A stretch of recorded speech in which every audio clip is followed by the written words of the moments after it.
Hi friends, நம்ம இப்போ இந்த பதிவில் பார்த்தீங்க அப்படின்னா ஐபிஎல் 2019 சீசனை பற்றி முக்கியமான விஷயங்களை தான் இப்போ நம்ம பார்க்க போகிறோம். இந்த வருஷம் வந்து டெல்லி கேபிட்டல்ஸ் அணி வந்து செம்ம ஸ்ட்ராங்காக இருக்காங்க. டெல்லி கேபிட்டல்ஸ் அணியுடைய பயிற்சியாளர் யார் அப்படின்னா ரிக்கி பாண்டிங் வந்து இருக்கார். இப்போ வந்து டெல்லி அணிக்கும் சரி ரிக்கி பாண்டிங்கும் சரி இன்னும் கொஞ்சம் பலம் சேர்க்கும் விதத்தில் பார்த்தீங்க அப்படின்னா இந்திய அணியுடைய தாதாவான சௌரவ் கங்குலி வந்து டெல்லி கேபிட்டல்ஸ் அணியுடைய ஆலோசகராக இணைச்சிருக்காரு. கண்டிப்பாக இந்த விஷயம் வந்து டெல்லி அணிக்கு வந்து சூப்பரான ஒன்று அப்படின்னே வந்து சொல்லலாம்.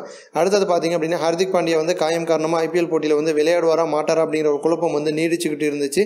இப்போ பார்த்தீங்க அப்படின்னா கண்டிப்பாக ஹர்திக் பாண்டியா வந்து ஐபிஎல் போட்டியில் வந்து விளையாடுவார் அப்படின்னு வந்து ஒரு செய்தி வெளிவந்திருக்கு. அடுத்தது பார்த்தீங்க அப்படின்னா 2 வீரர்கள் வந்து காயம் காரணமாக 2019 ஐபிஎல் சீசன்லேருந்து விலகியிருக்காங்க. அவங்க 2 பேரும் யார் யார் அப்படின்னு பார்த்தீங்கன்னா கமலேஷ் நாகர்கோட்டி மற்றும் சிவம் மவி. கமலேஷ் நாகர்கோட்டியை பொறுத்த வரைக்கும் வந்து 2018 ஐபிஎல் சீசனில் வந்து கொல்கத்தா அணி 3,20,00,000 வந்து இவர் ஏலத்தில் எடுத்தாங்க.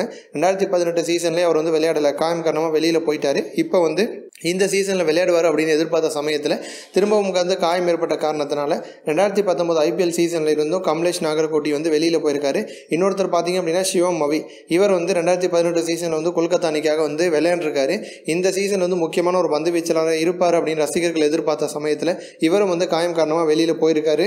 இந்த 2 வீரர்களும் வந்து கொல்கத்தா அணியை விட்டு வெளியில் போனது விஷயம் வந்து அந்த அணி ரசிகர்களுக்கு வந்து பெரிய ஒரு வருத்தத்தை வந்து ஏற்படுத்தியிருக்கு. இது போன்ற இன்னும் பல ஸ்போர்ட்ஸ் செய்திகளை தெரிஞ்சுக்க ரெட் கலர் பாக்ஸை கிளிக் பண்ணி நம்ம சேனலை வந்து சப்ஸ்கிரைப் பண்ணுங்கள். இந்த வீடியோ உங்களுக்கு பிடிச்சிருந்துச்சு அப்படின்னா லைக் பண்ணுங்கள், ஷேர் பண்ணுங்கள். நன்றி.